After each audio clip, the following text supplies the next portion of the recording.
इस धरा को नमन।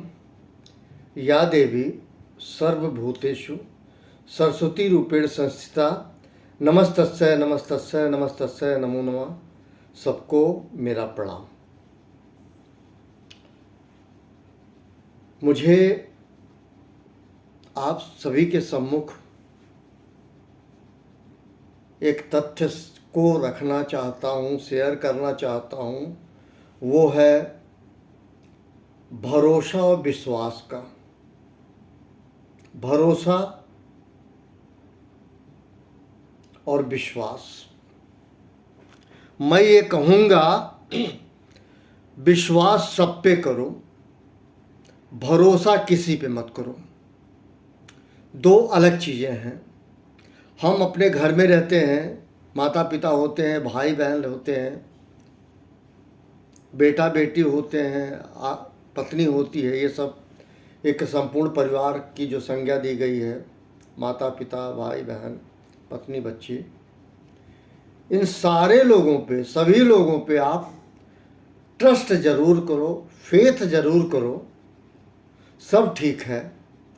बट प्लीज़ भरोसा किसी पे मत करना, ये ध्यान रखना। मनुष्य पैदाइशी पैदा होते ही बहुत ही स्वार्थी होता है, आप सोच नहीं सकते। और स्वार्थवश ही कुछ ऐसे कृत्य होते हैं जिसमें ये कहा जाता है विश्वास जरूर करो, भरोसा मत करो, सब पे विश्वास करो। मैं कई चीज़ रखना चाहूँगा।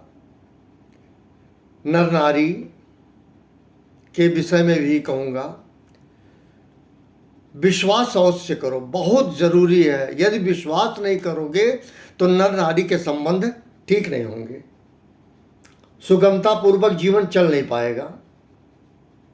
इसलिए विश्वास करो, पर मैं कहूँगा कदापि भरोसा ना करो, क्योंकि अतीत में ऐसी तमाम घटनाएं इस बात का उद्योतक हैं कि विश्वास करने के साथ साथ जब जब भरोसा किया गया तब तब काफ़ी हानि पहुंची है।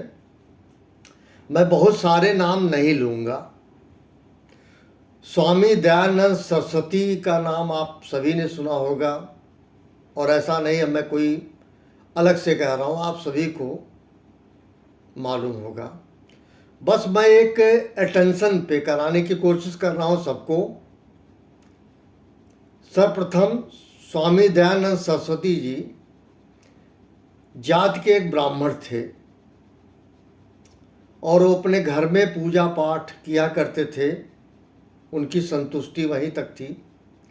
कालांतर में जाके वो मूर्ति पूजा के विरोधी हो गए और उन्होंने वैदिक धर्म को अपनाया, संस्थापन किया है, जैसे भी जो भी कहें आप। और वो अंधविश्वास के और कुरीतियों के बहुत विरोधी रहे स्वामी दयानंद सरस्वती जी, जिस वजह से उनके अगर अनुयायी थे उससे कहीं ज़्यादा उनके विरोधी थे। एक बार स्वामी दयानंद सरस्वती जोधपुर गए। जोधपुर के राज दरबार में एक नन्ही जान करके बेश्या वहां थी, उपस्थित थी राज दरबार में। उसको दरबार में देखकर, राजा के निकट देखकर उस बेश्या की इन्होंने आलोचना की।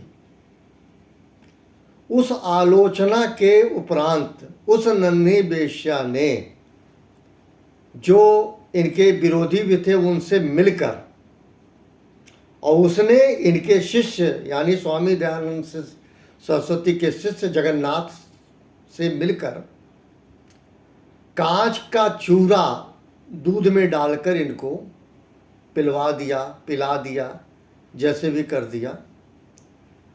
इसको आप कह सकते हैं विष दिया, स्वामी जगन्नाथ के माध्यम से, या स्वामी जगन्नाथ ने। इस चक्कर में नहीं पड़ रहा हूँ, मैं सिर्फ इतना बताना चाह रहा हूँ कि वो भरोसे में दूध पिए, ठीक है, विश्वास करते थे, भरोसे में दूध पिए और उनकी कालांतर में जाके मृत्यु हो गई। उन्होंने दीपावली के दिन देह त्याग दिया। उनकी मृत्यु दीपावली के दिन हुई, जिस दिन ज्योति का पर्व होता है, प्रकाश का पर्व होता है। स्वामी दयानंद सरस्वती खुद एक ज्योतिपुंज थे। आप सोचिए, उनके जीवन को अंधेरा कर दिया गया। मैं यही कहूँगा, फिर कहूँगा, मैं उस विषय में नहीं जाना चाह रहा हूँ, लेकिन प्यारे सभी लोगों से मेरा हाथ जोड़ के आग्रह है कि विश्वास सब पे करना, भरोसा किसी पे नहीं करना। जब जब आप भरोसा करेंगे चोट खाएंगे, और चोट इतना खाएंगे शायद आप संभल ना सकें। इस बात का ध्यान रखिएगा। उदाहरण बहुत सारे हैं। पति ने पत्नी को धोखे से बुलाया, पत्नी को मार डाला। पत्नी ने औरों से मिलके पति को धोखे से बुलाया, पति को मार डाला। ये तो पत्नी की बात रही। दोस्तों में आइए, वही सारे दोस्त आपस में मिलते हैं, उसमें से सब लोग कोई विरोध, किसी एक दोस्त को सब लोगों ने मिलके दोस्ती के नाम पे मार डाला, क्योंकि गेट टुगेदर दोस्ती का था, दोस्त का था, और उसमें इस बात का एहसास नहीं हो पाया। तो सबसे बड़ा दोस्त ही दुश्मन होता है, इस बात को याद रखिएगा। और सबसे बड़ा दुश्मन वो होता है जो आपके सन्निकट रहता है। मैं विशेषता उन लोगों को आगाह करूंगा जो अपनी पत्नी के साथ शयन करते हैं। याद रखिएगा, विश्वास जरूर कीजिएगा डियर, भरोसा मत कीजिएगा, कभी भरोसा मत कीजिएगा। ये मैं नहीं कहूँगा नारी पे भरोसा मत कीजिएगा, मैं ये भी नहीं कह रहा हूँ कि नारी पे विश्वास ना कीजिए, पर आंखें बंद करके, आंख को बंद करके भरोसा मत कीजिएगा। बहुत तकलीफ होगी और शायद आप समझ ना पाए। हालांकि जन्म और मृत्यु आपके हाथ में नहीं है, लेकिन जीवन, कल मैंने वीडियो में कहा था, जीवन का मतलब जीना, इसके अलावा कुछ नहीं है शाब्दिक अर्थ। एक बात। दूसरी बात, जीवन का उद्देश्य होना चाहिए, मोटिव होना चाहिए जीने का। जीने का आपका एक लक्ष्य होना चाहिए, जीने की एक दिशा होनी चाहिए। दिशा और उद्देश्य, ये दोनों लेकर जीना जाता है डियर, ताकि आप जब इस मृत्युलोक से जाएं तो उसके बाद भी आप याद में लोगों के छाए रहें, साए रहें, आपकी छत्र छाया बनी रहे, ऐसा वो महसूस करें। जैसे स्वामी विवेकानंद जी, महात्मा गांधी जी, ये वे लोग हैं जिनको लोग कभी नहीं भूल पाएंगे। ये मत याद दिलाइएगा कि इतिहास में 2 अक्टूबर लिखा है।